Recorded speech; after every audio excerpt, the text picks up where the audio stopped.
Estamos de volta com o Brasil das Gerais e agora a pauta é educação alimentar e nutricional.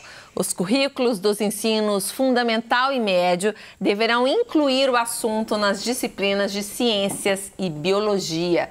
É o que estabelece um projeto de lei aprovado no plenário do Senado na última terça-feira. A intenção é reduzir a obesidade infantil, além de assegurar informações sobre alimentação saudável aos cidadãos desde novos. As novas regras entram em vigor 180 dias depois da sanção do projeto. Para falar sobre isso, convidamos a Rafaela Cordeiro, nutricionista, e a Desirê Ruas, do movimento BH pela Infância e colunista do BG. Boa tarde, muito bem-vindas. Gente, qual que é a importância de se ensinar educação alimentar desde a infância? Bom, então, como a gente sempre fala, educação, né? A educação em todos os aspectos é muito importante e não seria diferente na parte nutricional, porque para que essas crianças, essas novas gerações, entendam bem o que é alimentação, o que é uma alimentação saudável, por que de se ter uma alimentação saudável, para que minimize, como você já disse, problemas de saúde no futuro, né? Às vezes até na própria infância, mas também no futuro, problemas de saúde como obesidade e muitas outras doenças que vêm associadas à obesidade. Então é isso, é conscientização nutricional que nós, né, não tivemos, né, e que as novas gerações vão ter, se Deus quiser, tudo vai dar certo, para justamente se alimentar melhor e não ter problemas na saúde. Rafaela, talvez também a Desirê possa me ajudar. Quando eu vi essa notícia, né, eu achei interessante porque eu me lembrei de quando eu estudava, quando eu era criança. E eu estudei em escola pública, meu ensino fundamental, mas eu me lembro de aulas sobre os alimentos. Eu me lembro dos desenhos, eu sou da década de 80, mas né, eu lembro dos desenhos da sala de aula da professora lá com o abacaxi e falando dos elementos nutricionais, assim, do valor nutricional. E como eu morava no interior de Minas, moro em Mutum, sou de Mutum, nascida lá, ainda tinha o hábito de, no final daquela semana da alimentação, que fazia todo um evento na escola, todo mundo levava uma fruta para fazer uma salada de fruta na escola. E era um momento até lúdico, que se reunia assim. Aí eram as outras salas, aí fazia merenda, todo mundo entrava na fila da merenda, a merenda na escola, era escola pública. E aí eu pensei, quando que isso parou de existir na escola? Porque eu lembro disso comigo, eu estudando isso, e desse evento, desse mutirão, aí tinha semana aí, vamos supor, levava as frutas, aí na outra semana eu ia falar das hortaliças, aí ensinaram a gente a fazer uma horta na escola, minha escola tinha horta. A gente comia, é verdade que a gente comia mingau de fubá com taioba, mas tava lá o com couve. E era maravilhoso, né? E era uma delícia, não é? Tá vendo do interior, né, Thiago? Lá em Caratinga, lá na escola Menino Jesus de Praga, que era pública também. E aí Mutum faz parte da grande Caratinga, inclusive. Aí lá tinha um mingau com uma taioba que era maravilhoso. Na hora da merenda que a gente saía correndo. Você dava o sinal do recreio, a galera saía vazada pra na fila pra chegar na frente. A merenda. Tinha pra pegar os pedaços maiores de taioba, porque no final ia ficando só o mingau, né? E você corria pra pegar o pedaço da taioba. Mas é importante a gente falar que a questão da alimentação, ela sempre esteve no currículo escolar, né? De alguma forma, nas aulas de ciências, de biologia, até em outras, né? Porque na história a gente estuda a produção de alimentos, né? O que os povos antigos se alimentavam.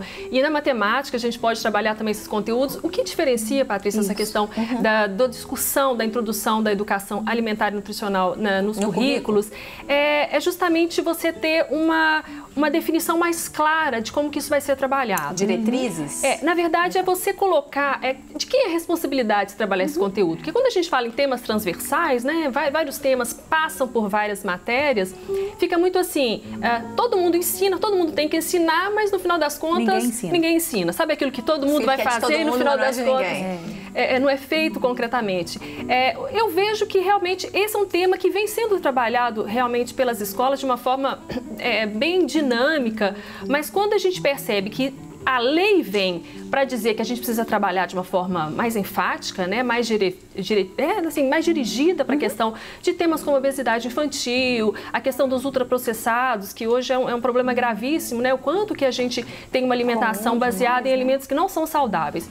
Então, o que a lei coloca, né? Ela propõe é que esse tema entre no currículo de biologia e de ciências para o ensino fundamental e a biologia para o ensino médio. E agora uma grande questão que é importante colocar é que cabe ao nutricionista fazer a educação alimentar e nutricional.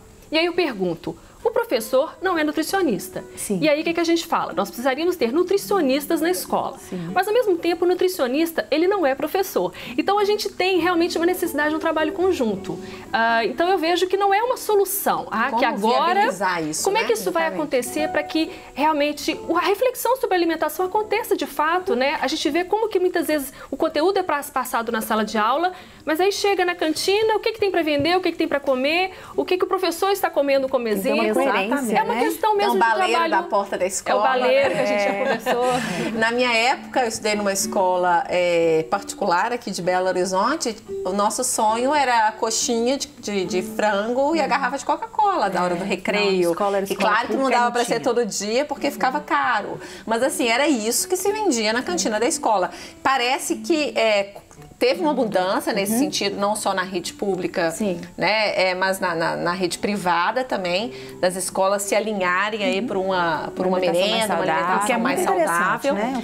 O que é muito interessante, tem que ser, né? E a gente percebe também aqui pelas discussões que a gente tem trazido no programa, que essa é uma preocupação da maioria das famílias também, de se alimentar melhor e que seus filhos se alimentem melhor. O que eu achei bacana dessa iniciativa é que vai direto na criança, no adolescente. Porque não adianta instruir a escola, instruir a família, se o adolescente ou a criança não entende a importância de se alimentar melhor. Eu acho que nesse sentido, esse projeto de lei agrega. O que vocês acham disso? É super válido, até porque a criança e o adolescente levam muito também a informação para casa e acaba, de certa forma, educando os pais. Eu estou dizendo isso porque eu sou mãe.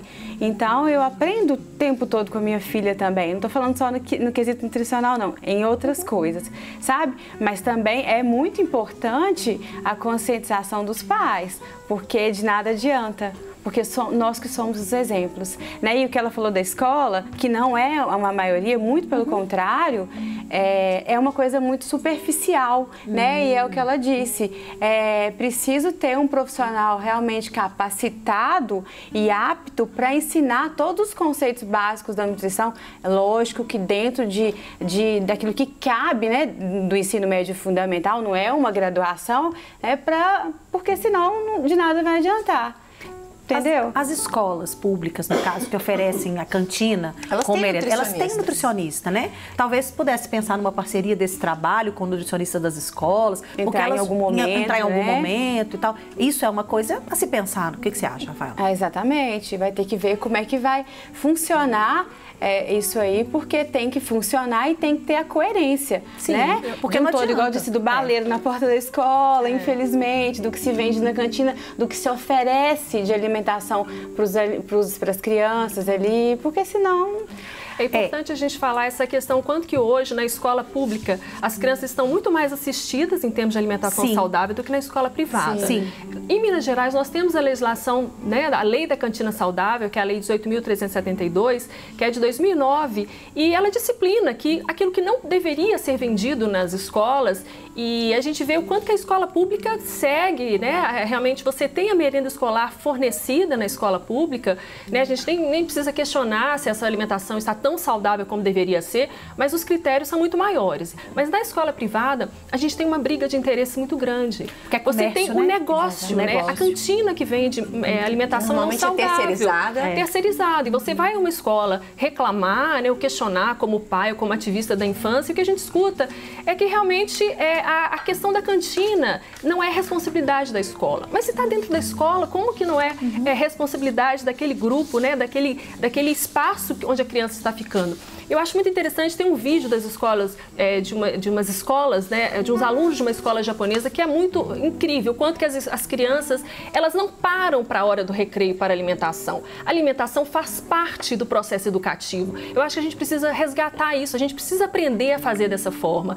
Não são compartimentos, né? Você está na aula, aí bateu o sinal, você vai para o recreio, aí lá você esquece tudo que você aprendeu na sala de aula, e aí você vê que a alimentação que está ali disponível, por uma questão de pressa, né, de tempo tempo curto que as pessoas geralmente justificam, tem um monte de alimento que não é saudável. Então é uma questão que envolve todo esse procedimento da nutrição. A gente estuda o corpo humano, mas não estuda muitas vezes o que a gente come e o que a gente faz com o documentário Muito Além do Peso coloca muito isso, né? Como é que a gente estuda um monte de coisa que a gente não vai usar na vida, na matemática, na física, na biologia, mas a alimentação, que é algo que a gente faz várias vezes por dia, muitas vezes a gente não sabe. E faz sem nem perceber, né? Sem nem parar para pensar o que a gente está fazendo naquele momento, o que eu acho que é o maior problema. Eu queria trazer também uns números aqui que eu achei impressionantes, que é o seguinte: o número de crianças e adolescentes de 5 a 19 anos obesos em todo o mundo aumentou 10 vezes nas últimas 4 décadas.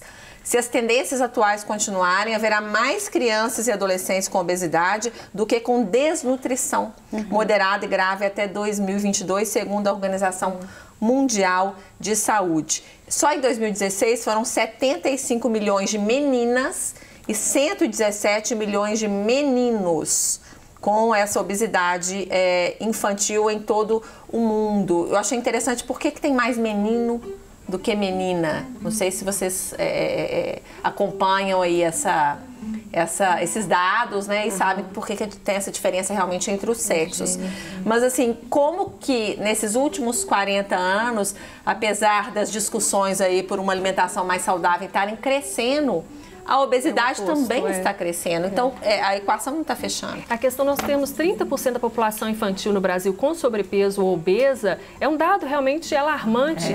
E a gente sabe que a gente tem uma explicação que eu acho que é muito importante a gente estar lembrando, que é a questão do grande impacto para que a gente compre comida ultraprocessada. Eu acho que é importante as pessoas conhecerem uma publicação chamada Guia Alimentar para a População Brasileira, que é uma publicação editada pelo Ministério da Saúde, que reúne uma série de informações sobre alimentação saudável, e o que a gente tem que comer, na verdade, é a comida do dia a dia. O quanto que o arroz, feijão, legume, né, a carne, nas devidas proporções. Mais comida de verdade. Isso é o que vai definir uma mudança nas famílias, né? Quando você tem a questão da pressa, da falta de tempo para cozinhar. Isso que eu ia falar, talvez essa correria da vida contemporânea, né, e que traz o benefício da praticidade, por um lado bom, mas por outro lado virou um vilão aí nessa questão da obesidade, porque justamente nesses últimos 40 anos, com micro-ondas, com congelado, com fast food, que essa obesidade cresceu.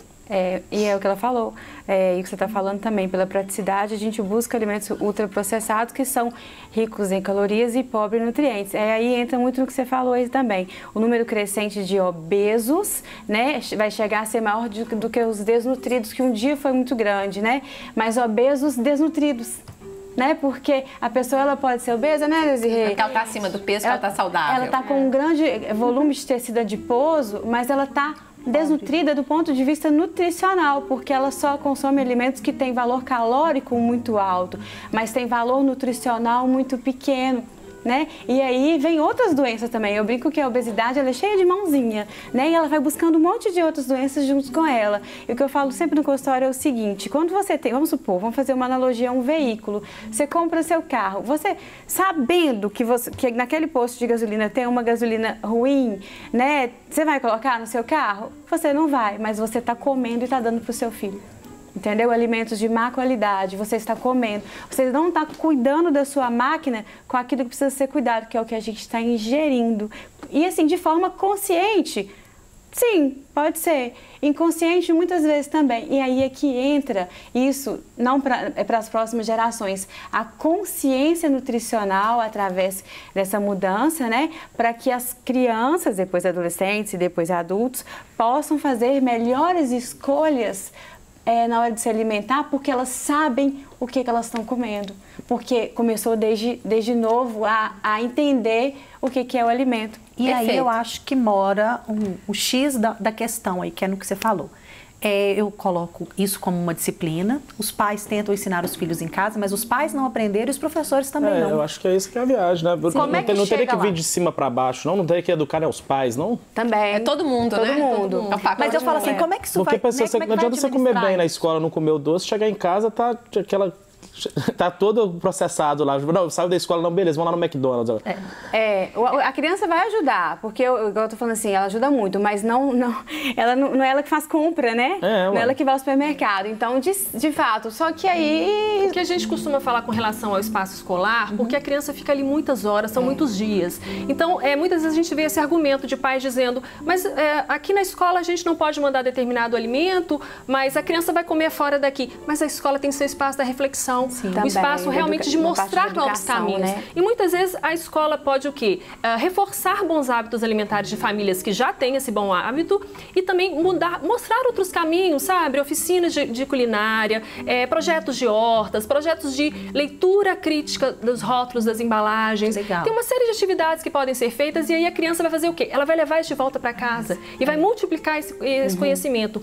E eu acho que a nossa briga por uma alimentação saudável é uma briga contra a publicidade. Porque a gente tem personagem em alimento ultraprocessado, a gente tem aquele vínculo afetivo com esses alimentos não saudáveis. E a gente precisa discutir isso de alguma forma, na escola, fora dela. A gente volta nisso no outro programa. Nosso tempo, infelizmente, acabou.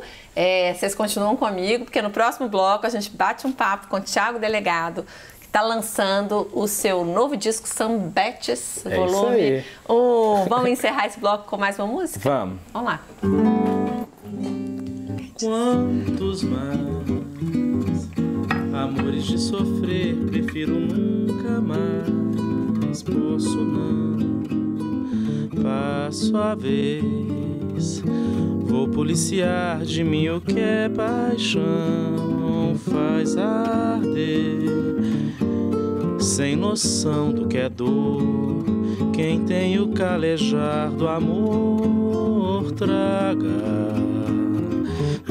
Desampara, não tem cura, fase estada, mora, muda, que faz tristeza não ter fim, a felicidade finda, se o poeta disse fez, eu sei que vou te amar, também cantou, mas chega de saudade, insensatez, lamentos, peço 1000 perdões, meu desalento tem razões pra desencantar do amor que faz sala, mora, muda, de todas as maneiras que há de amar, com todo sentimento, enfim, de tanto amar, de tanto amar. Quantos mais amores de sofrer, prefiro nunca mais, posso não,